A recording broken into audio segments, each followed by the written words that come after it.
There's a possibility that I might bake your noodle a little bit today. Uh, because I want to talk about the Star of Bethlehem.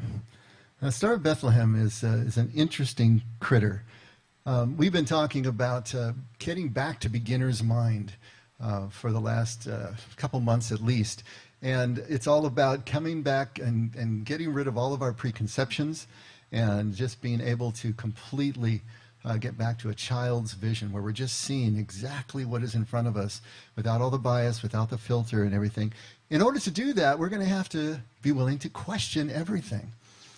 Can we question everything? Are we ready and willing to let go, to sell everything, and to just come back right down to the baseline? In order to be able to do that, though, is something I learned, and maybe you're all experiencing, is we have to be able to give ourselves permission, right, to question tradition. We have to give ourselves permission to question the doctrine, to question the theology, to question the received beliefs that we have been adhering to entire lives. And we have to, in order to do that, we have to move past the fear of God's wrath, the fear of the ostracization of other people if we veer off of what they have deemed is accepted belief. That's not an easy thing to do. In fact, it's terrifying for us to do that. And it usually only happens after some sort of trauma, some sort of loss has taken place that was great enough to do the work for us, basically. Those times of trauma, those times of great loss, we were just talking about Bob yesterday. Those moments of loss pull the curtain back on our safe belief systems, the ones that we have relied on and have derived comfort from toujours, right? But suddenly, they don't work anymore. Suddenly, they're not adequate to explain what it is we're experiencing, to give relief from the pain that we're feeling. And so, to give ourselves permission, intentionally, right? To give ourselves, consciously give ourselves permission to go outside the pale, beyond the pale. This is what we're talking about. Now, if all of y'all are still here, then it's because you have been willing to tear things down in your life. You've been willing to let go of things that you've held on to for so long. And that's what we're going to continue to try to do here. Last week, we challenged the traditional Christmas story. And not just to be contrary, not just to tear things down because we can, but to try to get at a deeper truth, to try to understand what was the basic message of the Christmas story. What are they trying to get across? You know, the Gospels portray Jesus' birth, when we actually get back to the details, as absolutely ordinary. It was an ordinary first century Galilean birth. All the details line up. Now, of course, the shepherds and the magi had a completely different experience. But what we pointed out last week is that they were prepared to see something beneath the surface, while others were not. Those who were in the house with Mary and Joseph didn't see anything unusual about this couple, about the birth. They didn't even make room for them in the living space of their house. Herod and his court, they didn't see anything unusual that the magi saw. So if you were prepared to see beneath the surface, beneath this ordinariness, beneath a poor, speechless child living on the margins of life, then you could see something different. But that was spiritual sight that was kicking in. And so that's what we were looking at. How can we learn to see with those kinds of eyes? The shepherd consciousness, the gift of the magi, that they could still, even with their wealth and power, live life as anavim, that poor in spirit quality of realizing you're poor even if you're rich. This is what we're going at. The Gospels are pointing us toward that type of seeing so that we don't miss the hour of our visitation. Now, only Matthew and Luke give us any birth narrative at all. And we spent last week mostly on Luke, looking at the details of the birth. This week, I want to spend our time in Matthew, because Matthew gives us a story of the Magi following the star, right? And I've always been fascinated by the story. I can remember as a child, the star. What was this star? Even then I was questioning things. I loved astronomy. I loved, I had my... Does everybody remember the Golden Book Encyclopedia? Anybody old enough to remember that? Okay. My Golden Book encyclopedias and going through and looking at the solar system, and I was fascinated. Well, what was this star all about? There was one Christmas Eve that I was waiting up, trying to see Santa Claus. Of course I was. And I remember looking out the window, and there was this huge, bright star just over the horizon. And I was just struck by it. And I'm looking at it, and as I'm looking at it and kind of squinting so I can see it more clearly, suddenly there were rays that were perpendicular in this way, and it formed a cross around the star.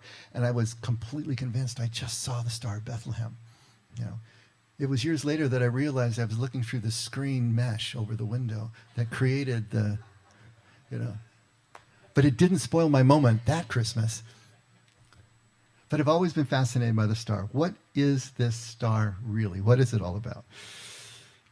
If we're going to have any chance of understanding what the star can mean and the purpose behind it, we're going to need to act like forensic detectives, sifting through the evidence. So let's take a look at Matthew 2 and see what we've got to work with here in the actual text of the gospel. So Matthew 2, starting at verse 1. Now, after Jesus was born in Bethlehem of Judea in the days of Herod the king, magi from the east arrived in Jerusalem, saying, "Where is he who has been born King of the Jews? For we saw his star in the east and have come to worship him." When Herod the king heard this, he was troubled, and all Jerusalem with him. Gathering together all the chief priests and scribes of the people, he inquired of them where the Messiah was to be born. And they said to him, "In Bethlehem of Judea, for this is what has been written by the prophet. And you, Bethlehem, land of Judah, are by no means least among the leaders of Judah. For out of you shall come forth a ruler who will shepherd my people Israel." Then Herod secretly called the Magi and determined from them the exact time the star appeared. And he sent them to Bethlehem and said, "Go and search carefully for the child. And when you have found him, report to me, so that I too may come and worship him." After hearing the king, they went their way. And the star, which they had seen in the east, went on before them until it came and stood over the place where the child was. When they saw the star, they rejoiced exceedingly with great joy. After coming into the house, they saw the child with Mary his mother, and they fell to the ground and worshipped him. Then opening their treasures, they presented to him gifts of gold, frankincense, and myrrh. And having been warned by God in a dream not to return to Herod, the Magi left for their own country by another way. Yeah, beware of kings when you tell them a new king has been born, right? So these are the clues. This is all we have to work with. This is the entire birth narrative in Matthew. This is all there is. So what are we going to do with that? What do we have to work with to try to understand this star? First of all, Jesus is born in the days of Herod. Now, what day? We'd like to know what day was Jesus born, wouldn't we? And we have no clue here. No day is given. Just in the days of Herod. Now, there are two basic schools of thought on this because everyone is very, very convinced that Jesus was not born on December 25th. That just doesn't comport with anything. There are two different schools of thought. One is that he was born in the spring, maybe March, maybe April. And the reason for that is just the little clue given in Luke about the shepherds. Because on the night that Jesus was born, the shepherds were watching their flocks by night. All right? Shepherds didn't, in that first century Judean and Galilean context, watch their flocks by night during the cold winter months. They would corral them in the cold winter months. In fact, the lambing season was in the spring, and they were definitely then in the fields, and they watched over them night while the lambs were small. And all the way through the summer, but it would have been no later than September. By then it would have been gotten cold enough that they would have pulled all the flocks in at night and corralled them in pens. So for them to be out and watching their flocks by night, that gives us probably a summer or spring, possibly summer time for Jesus' birth, but definitely not the dead of winter on 12/25. Now, the other school of thought is a lot more complicated, and I'm not going to go into it in any sort of detail, but it is postulating that Jesus was born in the fall, probably September. And the reason that they think this is if you go back into the backstory in Luke, you have Zechariah and Elizabeth, who eventually become the father of John the Baptist. And Zechariah gets a vision at a very specific course of his priestly duties that can be dated. You can know what time of year he was in the temple doing that specific course, because the course is named. And then you just start to do the chronology from there. It's when he's done with his course, he comes home, Elizabeth conceives, and it's miraculous because she's really too old and was barren and all this sort of thing. And we know that Jesus was 6 months younger than John. Mary conceives in the 6th month of Elizabeth's pregnancy. So kind of moving all that stuff forward, it looks like John would have been born in June, and Jesus was born in September. Okay? It comports with the flocks by night thing as well. So spring, fall, maybe April, maybe September. How can we know for sure? Well, obviously we can't. But what we do know is that it wasn't 1225. Now, how did that happen? 1225, December 25th, was adopted in about the 4th century by the church. And this was after the church had merged with the Roman Empire and become the state religion of Rome. And so now you had a clash of cultures. You had two cultures that had to be brought together. And how do you do that? Even though that Christmas was placed on December 25th, that wasn't widely celebrated within the church until the 6th century. And as far as the 9th century, in terms of wide liturgical acceptance. Why 1225, though? Well, the winter solstice is December 21st. That's coming up here next week. Now, what's a solstice? It literally means sun stands in Latin. But as the days get shorter and shorter as we move from the equinox to the winter solstice, there's a point right at the solstice where the sun stops, and then the days start getting longer again as we move to the spring equinox. So that moment where the sun stops is called the solstice. The days are lengthening, the sun is lower in the sky, it stops its downward trajectory and then comes back up the other side. That's a big deal. That was a big deal to the ancient people. If you think about it, how frightening it would have been, not understanding any sort of science, to see your days waning and it getting colder and colder. Is the sun ever coming back, or is the earth just going to burn out? And to have the sun turn around and come back again, that was a huge point of celebration for the people. So much so that in Rome, they had a festival called Saturnalia. That was to honor the god Saturn, who is the god of agriculture, the god of the harvest, the god of seed sowing. And so it was basically a celebration for the harvest that was to come in the spring, that the planting would return. And this turned into a week-long festival in Rome from December 17th to the 23rd. And it was characterized by giving gifts, making merry, and decorating houses and trees. Sound familiar? None of this was going on in the Christian tradition. This was all in the Roman tradition. Aurelian, the Roman Empire, in 274 CE, established December 25th as the Dies Natalis Solis Invicti, which literally means the birthday of the invincible sun. So 1225 was the official Roman feast day for celebrating the sun god's return. And Christmas was simply overlaid on both of those holidays. And the idea being that Jesus was the light coming into the world. And so that kind of overlaying on the sun god made sense. But most importantly, the celebration was already happening. The people were already used to it. Now we're just going to change the faces. It was no longer Saturn. It was now Jesus. But that's how 1225 got established, even though scholars are sure it had to have been in the spring or possibly the fall. Now, what year? Well, we have no idea what year. There's nothing in the Gospels, and all we have to go on is the Gospels. But in the 6th century, in 525, Pope John I commissioned a monk by the name of Dionysius Exiguus. It literally means Dennis the Little. He was a short guy. And he asked him to do new Easter calculation tables. Easter is really complicated. Easter is always on a different Sunday all the time. You know what Easter, how you calculate Easter? Easter is the first Sunday after the first full moon after the spring equinox. So it's, they were on lunar calendars back in Hebrew days. But yeah, so it's always moving because, the sun, when it's the first full moon after the spring equinox on March 21st. So the tables were not working anymore with the calendars that they had. And so Dennis the Little was supposed to do new Easter calendars that would be accurate. Well, he threw in, for no extra charge, resetting the calendar to the birthday of Jesus. Up till then, Rome usually, informally, they just counted their years by who was consul, who was leading at the time. It was just in the year of the consul so-and-so. But formally, the numbering originally was AUC, ab urbe condita, which means from the founding of the city, which in our calendar would be 753 BCE.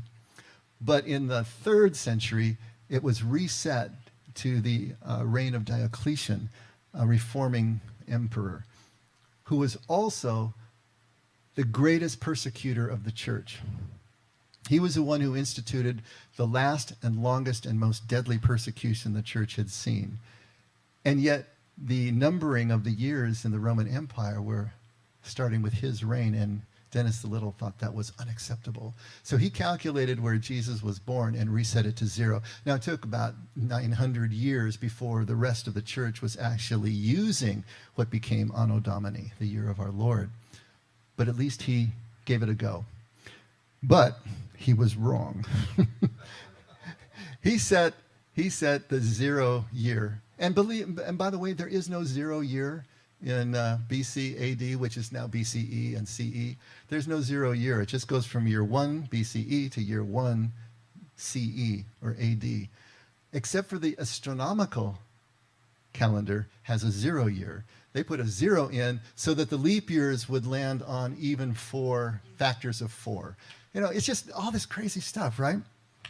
So he set it to 753 AUC, which is what we have as our 0 year, or year 1, I should say. But we know that he was born in the days of Herod, and Herod died in 4 BCE, so he was at least 4 years off in where Jesus was born. And so, what year is it? We don't know, but we know that Jesus had to have been born between 5 and 7 BCE. To be able to have been born in the days of Herod. Now, that's an important little tidbit to hold in the back of your mind, because it's important to the star's eventual identity. Now, the next thing that we have is that magi from the east, magos in Greek. Who were these magos? Who were these magi? Well, they were astronomers, but they were also astrologers, philosophers and advisors to the king, basically wise men from the east. Now, this meant that they were in what is today Iran, the Persian Empire, possibly the Parthian Empire, which is in the northeast of what is now Iran. If they were Gentiles, they were Zoroastrians, which is the religion, the traditional religion of Iran, today's Iran, Persia. But there's a possibility that they were Jewish descendants of the original Jews who were exiled to Babylon when Babylon conquered the southern kingdom. And that makes a heck of a lot more sense to me. That they were Jews, they were following their tradition for centuries, looking for their king in the stars. Now, we need to make a quick note about astrology here, because for any of you coming from evangelical backgrounds, that's a 4-letter word, right? That is verboten, that's a cult, that's this, and that's that. When we talk about astrology biblically, and yes, there is astrology in the Bible biblically, the ancient world saw astronomy and astrology as basically the same thing. Now, the Greeks later on introduced the horoscope, which means the hour, to see the hour, and that meant the hour of the birth. And the horoscopes then took the stars to relate directly to individual people and, you know, their personalities and things that would happen to them. That was not the original intent of astrology. Astrology always dealt in the macro. They believed as above, so below, that the lights in the heavens, which Genesis says were given as signs and seasons for mankind, would mirror the large movements of nations and peoples and kings and so on and so forth. And so they saw in the stars a mirror image and could know then something that was happening, but only in the large areas. The Bible calls the zodiac the Mazzaroth, and the imagery is there. It's not that we need to believe superstitiously in anything about the zodiac, but we do need to acknowledge that in the Bible, it's a kind of an additional meaning system a way of understanding these movements, a way of being able to set up imagery that allows us to understand the movements of time and the movements of nations. And that's the extent of it, if we can just understand that. But the imagery is there, and if we're going to understand what the Bible is saying in some of its areas, we need to bring in this knowledge of astrology and what it meant to the people of that time. So the star is in the east when they see it. But you need to understand another thing, that all lights in the heavens, in the night sky, were called stars except the sun and the moon. All right? So whether it was stars or planets, comets, meteors, all were called stars. And there was a distinction made between the fixed stars and what they called wanderers. And in Greek, that word is planetes, which is where we get the word planet. Now, what are the wandering stars and the fixed stars? Well, the stars that we see in the sky, they are so far away. They're moving. Everything is moving in the universe. It's an expanding universe. But they're so far away that they look like they never move. For thousands of years, the constellations have been basically the same. If you run the clock forward, eventually all our constellations are going to get pulled apart, kind of like an image on silly putty. Did you guys ever do that? It's going to look like that. But right now, they look fixed. They don't move. But then there's other lights that are moving, and those are the planets and comets and meteors and so on and so forth. The planets are the ones that we're interested in because they move along the ecliptic around the sun. But how could a star in the east lead the Magi west to Jerusalem and then stand over Bethlehem? How could that possibly happen? And just hold that thought for a second. I'm asking you to hold a lot of thoughts for a second. I'm trying to put it together here at the end. The next clue is that Herod asked the exact time the star appeared. Why didn't he and his wise men see it in the first place? Why did they have to ask these wise men? Hold that thought. And lastly, the star went before and stood over. How could any physical star do this? How could a planet do this? All right? Are you ready for some answers now? And I've got answers in quotes here because there are no real answers, but we're going to see if we can at least put together a scenario that fits all of these clues in Matthew and see if it's something that seems plausible to you. Is there anything, first of all, that could fit all of these clues? Well, it could be a miracle star. God just made the star do all that, right? Well, perhaps. Scholars have suggested all sorts of answers to this question. This has been a big question for thousands of years, right? They have suggested comets, meteors, supernova was a big one, where a star explodes and gets really bright.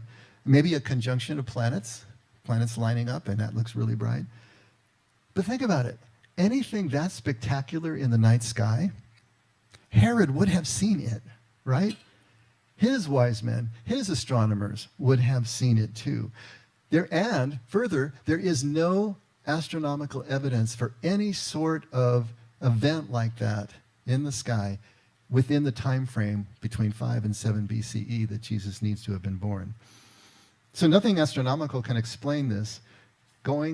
Finding the star in the east, having it go before, and then standing over. So is there anything at all that we can see would explain this? And yes, there is, but it's going to be astrological. Okay? So put any of your bias aside for a second, because this is going to be of astrological significance. And because it's astrological, it would have been invisible to everyone but the Magi. Those astrologers anywhere could have seen this, but not to the naked eye. It's not anything that you're going to see in the sky. And the words that are used in the Gospels to describe those clues that we talked about, in the east, right? Going before, standing over, were the exact words that the Greeks astronomers used to describe apparent motion of what they saw in the heavens. So understand, the words that are used in the Gospels are the astronomical descriptions of apparent motion of heavenly bodies. So the first one is in the east. Entai anatole in Greek. Literally means in its rising. Not in the east, but in its rising. But everything rises in the east, and so it makes sense that you'd see it in the east. But literally means in its rising. And what this is referring to in astronomy is a heliacal rising. And I know that's a big word, heliacal. It's just helios, which is the Greek word for sun. So a heliacal rising would be if you were standing in the dark right before dawn and facing east as the eastern horizon is just starting to lighten before dawn, and then a star rises, crests the horizon, and it's there for a few minutes, and then it's blown out as the sun rises into it. That would be a heliacal rising. The planets do this, and it's very significant in astrology. And then when they rise, they go before in the sense that since the planets are moving on their orbit, and we're watching not from a stationary object, but we're moving in our orbit. And so because of the relative motion of us on this planet and that planet as it rises above the horizon, it's either moving east or it could be moving west, but it's going before in one direction or another. Okay, so that's what they're observing. As the planet rises just before dawn, it's going to be moving across on successive dawns as they're observing it. And so this is what's happening in this rising.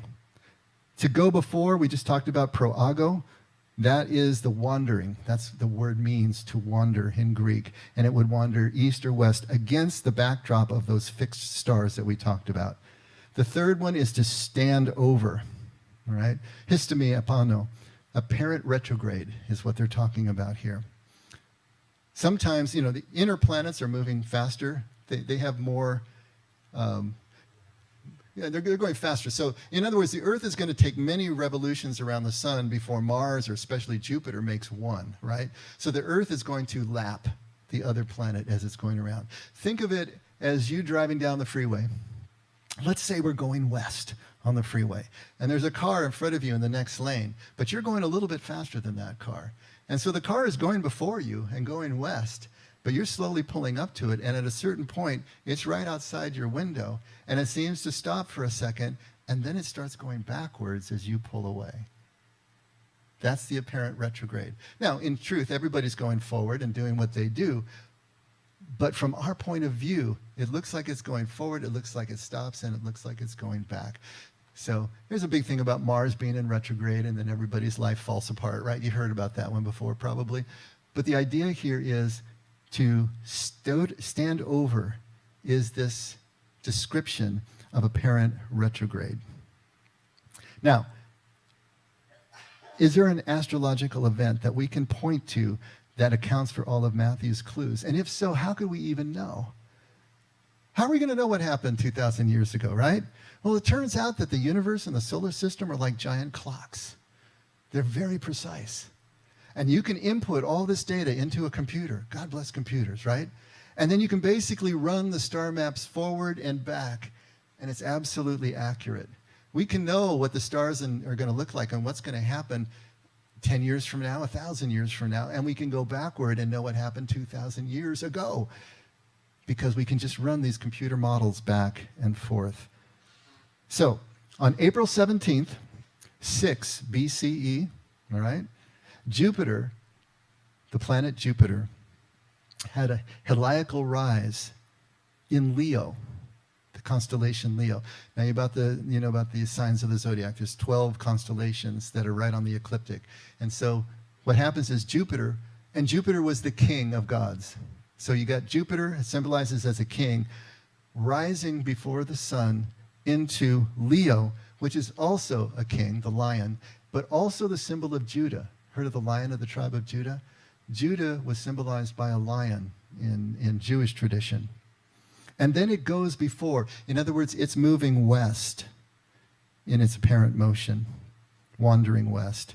And then it's occulted by the moon in Aries. That means the moon passed over it. In Aries, which is another constellation, that was a symbol of Israel itself. Aries the ram. And then it continued west. So putting all that together, these, I would think, Jewish astronomers understood that they were that a king was born in the west, in Judea, and they needed to go to Israel in order to find him. That was their clue. That's what they did. And so they go to Jerusalem. Now understand, they didn't know where to go from there. In fact, they didn't even know to go to Jerusalem. All they knew was to go to Israel. Go to Judah within Israel. And so where are you going to go? Well, go to the capital. Go to the king. Talk to the source. Find out what you need to know. It's Herod who directs them to Bethlehem. And so they go to Bethlehem. But what happens on December 19th? Jupiter went retrograde on December 19th. That means when they got to Bethlehem, Jupiter stopped, stood over, and then, of course, started to move east from there. On December 19th, if Jesus was born in the spring, he would have been about 8 months old. Is Sharon still here? That little grandbaby of hers is 9 months old. So Jesus would have been about that age by the time that they got there. And that would make his birthday April 17th, 6 BCE. Is that true? We don't know. Is that, more importantly, is that what Matthew was trying to get across to us? Now, we can't know that, but it's the only natural explanation that fits all the clues. And it would have only have been significant to the magi, to the astronomers, and possibly only to those who were of Jewish descent, because they were the ones who had spent centuries looking for clues among the stars, because they were longing for the king who would bring them back, who would fulfill all the promises that prophetically were uttered in the Old Testament and bring them back into sovereignty again. There was this longing, this looking for the king, looking for the prophet. Why would they search for centuries otherwise? Why would they travel as long as 2 years to go visit this king, to pay honor to this king, especially across the dangerous Parthian-Roman border where they easily could have been killed? You see, Christmas is the story of the improbable. And it can be the story of the nearly impossible, but it's certainly the story of the unexpected. Nothing about Jesus' birth is what you would expect for who he is in our tradition to be. It's improbable. It's nearly impossible. And it's certainly unexpected. And if we're not prepared to see, we will miss it. The Magi were prepared. They were prepared to see the star. They were prepared to take the journey that the star was instructing them to take. I always remember the song by James Taylor. Do you know that one? Home by Another Way? It's about the Magi, metaphorically, of course. But in a line, he says, maybe me and you can be wise guys too and go home by another way. I always love that line. Maybe you and me, maybe me and you can be wise guys too. How do we do that? How do we become wise guys too? Well, Jesus and the Magi are showing us. Take a look at Jesus in Matthew 7, starting at verse 7. He says, ask and it will be given to you. Seek and you will find. Knock and it will be opened to you. For everyone who asks receives, and he who seeks finds. And to him who knocks, it will be opened. And we've talked about this, and we're going to be talking about this in our red letter study soon. But we need to understand what Jesus is talking about, asking, seeking, and knocking. It's a process. It's a process and a way forward. To ask is not just to casually ask for something that you want. The word there in Aramaic is selu. It's related to selah, which is prayer. And we've talked about prayer as being a leaning forward into, an expectancy, a deep longing. And selu is the same idea, to ask for those things, but with this deep longing, with this desire. The star represents the desire. The star was the longing of centuries of these magi, these astrologers, waiting for the fulfillment of all the prophecies that were given their people. And they were looking and longing. For us, it's that looking and longing to know the presence of God. How much do we really want that?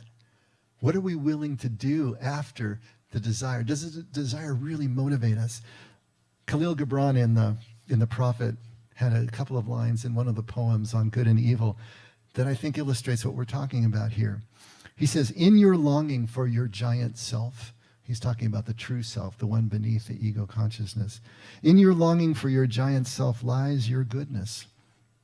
And that longing is in all of you. But in some of you, that longing is a torrent, rushing with might to the sea, carrying the secrets of the hillsides and the songs of the forest.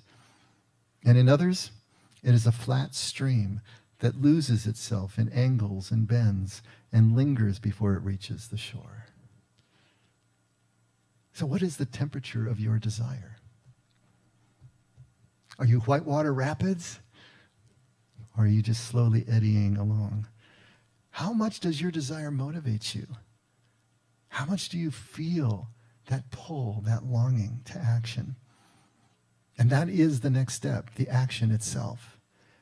Seeking, bea in Aramaic. Not just looking for something that you lost again casually, but this has this is an intense search that starts inside and moves to outside.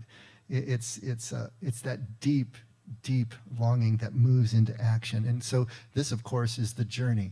If the desire is the star, then the action is the journey that comes from the motivation of the desire that we feel. We've got to set out. We've got to risk what we risk setting out in new and different directions, different actions. Will we have the perseverance of a faith walk, acting as if something's true, even if there's no evidence? And then finally, there's the knock, koshv in Aramaic. It's interesting that this word knock, koshv, really means to hammer in a tent peg, is the root meaning of it. And the idea is when you finally put your tent together, you have realized a space that people can live in. It can also mean to strike a musical note. When you do that, you're creating vibrations that everyone can hear. To actually knock is to make something real that can be apprehended by a community of people. It's a new reality that everyone can see and everyone can participate in. And if you're willing, when you finally experience that new reality, are you willing to make it your reality? Or are you going to run away from it and try to rebuild the walls of what you thought you already knew, what was comfortable and familiar to you? Or are you willing to embrace this new reality? The gifts of the Magi represent the surrender to that new reality. They didn't expect Jesus to be where Jesus was, in the place with the animals, in the feeding trough. It was probably the farthest thing from their mind when they set out from Babylon. But when they got there, they were able to surrender to the truth of what they saw, the truth of what they understood. It's to make this real, to let go of the expectations we had, the control that we were trying to maintain, to surrender, to move into that anavim spirit, that humility, that poverty of spirit. And even the gifts form another metaphor for us, if you think about it. Gold symbolizes desire. We all desire the gold, right? We want that. That is the desire. Frankincense was a spice that was burned as incense around the temple. And there was the understanding of the Jews that as the smoke went up, that sweet fragrance took their prayers with them and was a sweet smell in God's nostrils. And so frankincense represents the action of what we actually do with the desire of our gold. And then finally, myrrh, another spice that was typically used in embalming the bodies, anointing the bodies before they were put into the tomb. And of course, death is the ultimate surrender. So even in the three gifts, the symbolic gifts of the Magi, and we don't know that there were three. We don't know that there were three of them. We don't know that they were kings, because none of that is mentioned. It's just wise men from the east. But those three symbolic gifts gives us the desire, the action, and the surrender that is necessary to the asking and the seeking and the knocking, this process of becoming more and more aligned with something absolutely different, radically different and new. And if we are going to understand what Christmas means, this is the process that we're going to need to take. And if you think about it, this is the shape of every spiritual journey. This is the shape of the psychological journey. Even if you're not understanding it in terms of your faith or your religion, it is the shape of the journey that we take. That there has to be a desire that motivates us to move in new directions and then to actually accept and surrender to the truth we find if it doesn't comport with everything we thought we knew. Think about Abraham. He thought everything that had to do with God's promise to make him the father of a great nation was embodied in his son Isaac, the miracle child that was born to them when they were 100 years old. Everything hung on Isaac. That's where he placed his trust. That's where he was looking for truth to appear. And what does God do? He says, you need to sacrifice your son. Not what God would do that, right? No, again, metaphor, right? He wasn't asking him to kill his son. He was asking him to kill his expectancy that everything was going to be delivered physically through his son. That wasn't it. Abraham became a hero of our faith when he let go of what he thought he knew and embraced a completely different reality, because Abraham is the father of the 3 great monotheistic religions on this planet. Billions of people call Abraham their father, but not through Isaac. Moses thought that everything was centered on the promised land, spent 40 years trying to bring his people into the promised land. But on the top of Mount Nebo, inside of the land, he dies there because it wasn't about the land itself. The land didn't make the nation. And the people had to stop looking at Moses for the deliverance and look at God directly if they were ever going to be the nation that God intended. Moses had to let go of the promised land. Solomon thought it was all about wisdom, spends his whole life acquiring it, and yet at the end of his life in Ecclesiastes, he says it's not about wisdom either. The wise man and the fool die alike. It's got to be about something else, and he understood it was about presence. It was about just eating and drinking and doing your work and loving your wife and just loving your life. That was it. Not all these other things that he had required. And of course, the apostles, clinging to Jesus as a man, as a friend, but also as their expectation of Messiah. What he was going to do as a warrior king to bring Israel back into prominence as a sovereign nation, kick out the Romans, and of course seat them alongside him in power.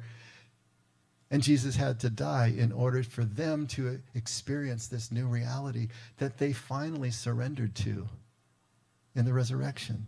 They understood that Jesus still lived, but not in the way that they thought. This is the shape of the journey. And now you have the magi looking for the spectacular king that they expected and confronted with this poor, speechless child on the margins of life.